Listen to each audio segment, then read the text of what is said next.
Matt Kenseth, three-time winner here at Michigan. How's the track changed, though, over the years?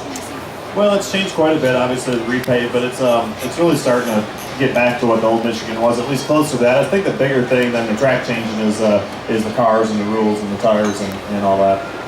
Good qualifying effort, best so far this season for you. You'll start off 19th. Strategy-wise, though, this is a place where we can see a lot of different strategies. Do you guys kind of go into the race knowing exactly what you're going to do, or do you call audibles based on what other teams? You know, we haven't started off very good this season since I've been driving this car, but we actually qualified 17th last week, so it's not, I mean, that's small victory. 17th is better than 19th. It is. Yeah, 19th is nothing to write home about, but yeah, I feel like we're, I don't even know the question you asked anymore, but I feel like we're making small gains. We're getting a little bit faster each and every week, trying to identify some things that I can do better, that we can do better as a group, and hopefully keep gaining on it. So hopefully we're better than today. Jack Roush was recently inducted into the Hall of Fame. That's pretty special, especially for you, a driver who's worked with Jack for so long. What are some of the things over the years that he's taught you? Oh, man. Yeah, I mean, I think it's really neat that Jack's going to be in the Hall of Fame this year. I think it's, I thought he should have been in last year or the year before, really. So Jack is the winningest car owner in NASCAR. And he's obviously dedicated a lot of his life, 30 years. He's been in the sport and given a lot to this sport, and he's got some in return as well. So I'm proud of him for making it in there. Jack is, he's just a racer. I started driving for him. He's always in there. You can't really do as much today, but back in there, working on the cars and building engines and messing with the carburetors, and he's just always really a hands-on owner and loves everything about mechanics and cars and what makes them go fast and all that. We are going to let you guys ask some questions. We've got one of our Ford Performance ladies out there with a mic, so if you have a question, just wave her down or raise your hand, and looks like we've got a guy in the purple jacket. Before, as you make your way to him, we were chatting backstage. Father of 4 girls, and they're all under the age of what, 7, 8? 8, yeah. What is that like? Because I grew up, I'm one of 3 girls, and I know we always didn't get along, so you kind of just let them do their own thing, or do you have to mediate here and there? Yeah, ask me that question again when they're like 12 and 13 and 14. I'm nervous about that. Right now, everything is really good, but obviously the baby's not old enough to play with anybody yet, but I will say between the 3, it's very rare that all 3 of them are happy at the same time, all getting along, and they all want to do the same activity and all that. So every day is an adventure for sure. Love every second of it, even the tough moments. They're all to be cherished. So I love being dad. It's a lot of fun at home. Do they cheer for Dad, or do they have other favorite I drivers? hope so. Well, you talk to some drivers whose kids don't cheer for them. I mean, if they want me to pick their college, they do. Good answer. Question right here. Well, Matt, being from Wisconsin, I would like to know if there's a chance that you and Mark could become partners with Jack, and also are you coming back next year full time? Thank you. I'd say there's just over a 0% chance I'd ever want to be a car owner. So I owned cars for quite a few years with my son Ross driving them, and the way you make a small fortune in racing is to start off with a large one if you're going to be a car owner. So it's certainly it's not a business I'd really want to be in. I always like driving for other people. As far as the second question, just kind of taking it one week at a time, really.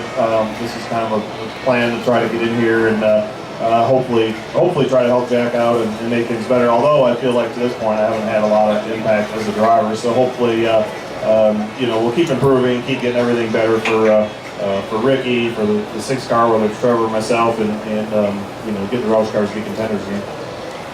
Quick little comment, nice throwback gear you're wearing there. I enjoy that, yeah. Looks good. Question right here out front. All right, first of all, I'm so glad you're back. I'm so glad you're back together.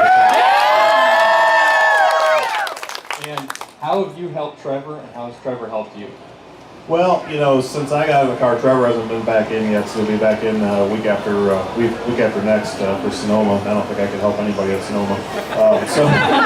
Really just trying to, I think if we can make both cars stronger, it's going to help both of us. So just trying to evaluate, what we need to do better, from top to bottom, from driving the car to teams to hardware to bodies to everything. So I certainly have not been any magic fix, nor do I necessarily think I would be, but really just trying to make it a little bit better, slowly, just keep taking a little step at a time. And each week has been better, so it's making Yeah, progress. I mean, we started off really bad, so it couldn't do anything to get better. So it has got a little better. Kansas was a tough week. Hardly any practice and didn't run very good in the race, but we seem to be gaining on, a little bit. Question right here, making the stripes. Can you tell me what you are most proud of in your racing career? Man, I don't know. That's a tough question. I guess if I could go back to probably my first Xfinity Series win was a Busch Series back then. That's probably one of them, just because I was driving for the Reiser family. From Wisconsin, didn't really have much for sponsorship or funds. We only had 7 people that worked in the shop, and they all had to go over the wall. They weren't necessarily athletes or trained for pit stops necessarily. And we went and won that first race and beat Tony Stewart driving for Gibbs and Mark Martin driving for Roush and Jeff Burton, like a whole bunch of really good cars. And we certainly weren't expected to win. I didn't expect to win. None of us did. And that was a really special day. So that was a huge accomplishment, I think, for not really just me, but for Robbie and John Reiser and that whole team. That was their first win. All of our first win together. Nobody on the team has ever won a race, before that. We all kind of did that together as a real small group. So that was probably the biggest accomplishment. Lots of questions for you today. Even though you're not wearing any Matt Kenseth gear, we're going to let you ask a question. Hey Matt, NASCAR's tinkering with the package. Yesterday we saw him tinker with it a little bit with the restrictor plate. In your opinion, not in NASCAR's opinion, but in your opinion, how fast is too fast? The stage is not bugged, by the way. Oh, yeah, right. Yeah, I got a cell phone on. I don't know. I mean, I think that's a tough question to answer. I mean, how fast is too fast, how slow is too slow? I mean, I think that everybody's different. I think there's been so much constant change. In a way, I always feel like it'd be better to have less change. I feel like there's been so much change the last 12 or 14 years. It's hard for me to keep track of it. I'm a driver in the garage all the time. So, I wish we could figure something out and settle on at the beginning of the year and race that all year. I think it'd be easier for the fans. I know it'd be easier for me as I'm a fan at home.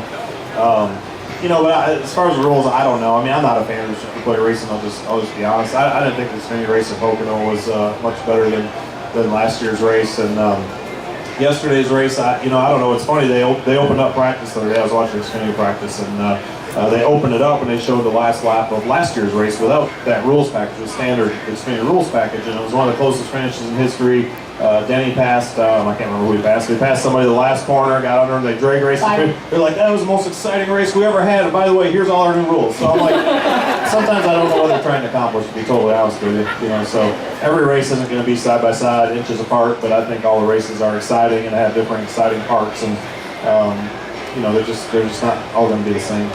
Questions right here, and then I know we've got some other ones that would like to ask questions over here as well. Jack Kenseth, hi. How long have you been working with Jack Roush Racing?